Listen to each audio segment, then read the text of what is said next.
Hai semua, saksikan perkongsian video daripada anak murid saya. Selamat menonton. Jangan lupa subscribe. Assalamualaikum dan salam sejahtera. Hari ini saya akan membentangkan tentang konflik adik-beradik berebut harta pusaka. Harta pusaka atau erti lainnya wasiat ialah aset yang ditinggalkan oleh pemiliknya kepada orang lain, iaitu waris untuk diberikan kepada orang-orang yang berhak. Sepanjang pembentangan ini saya akan menceritakan serba sedikit tentang harta pusaka. Dalam kalangan masyarakat Malaysia, isu perebutan harta pusaka menjadi konflik antara ahli keluarga sehingga berlaku pecah belah dalam ahli keluarga mereka. Kesedaran kepentingan tentang menjaga harta pusaka turun-temurun masih di tahap yang rendah. Hal ini diperkatakan demikian kerana sikap masyarakat Malaysia yang mahu cepat gaya atau kewangan yang mudah dengan menjual harta pusaka turun-temurun.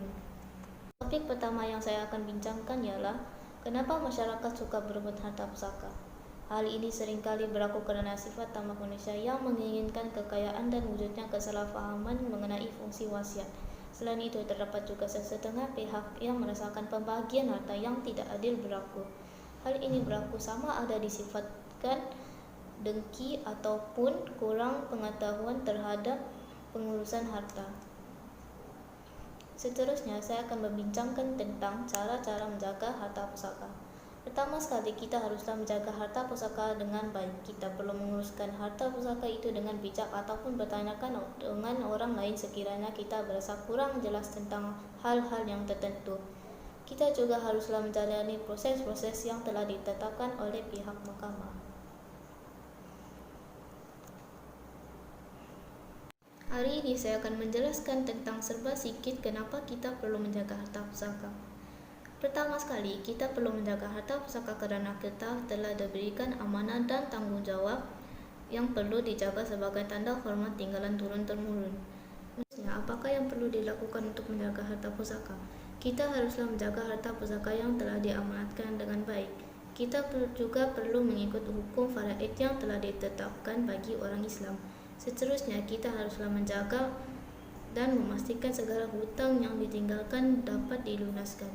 Kita juga sebaik-baiknya menggunakan harta pusaka itu untuk tujuan amalan jariah. Terdapat 3 cara untuk kita membagikan harta pusaka mengikut undang-undang. Yang pertama, kita boleh mengikut undang-undang syariah. Pembagian harta ini berdasarkan hukum faraid.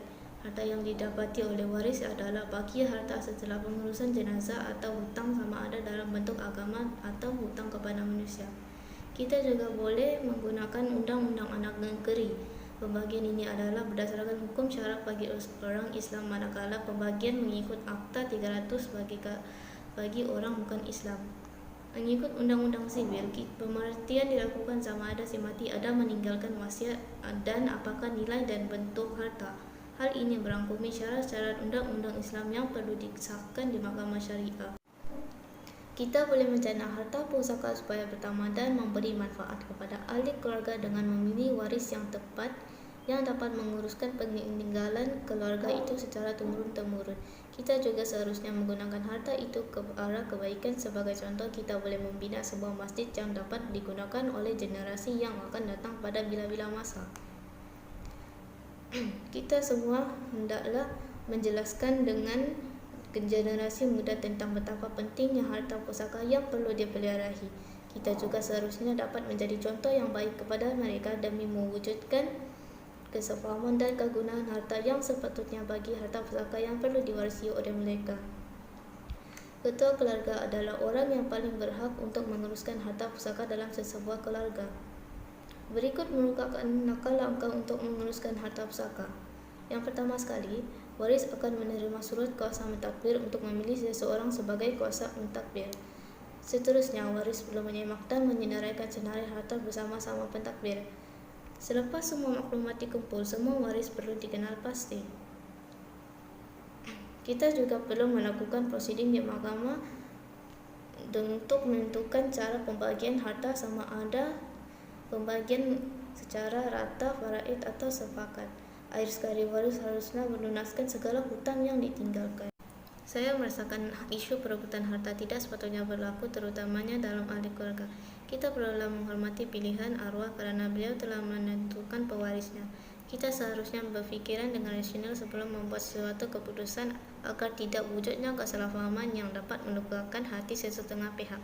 Selain itu, kita haruslah bersikap adil dalam hal ini agar talian persaudaraan berkekalan dan tidak mencetuskan perbalahan.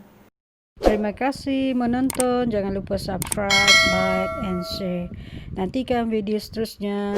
Bye.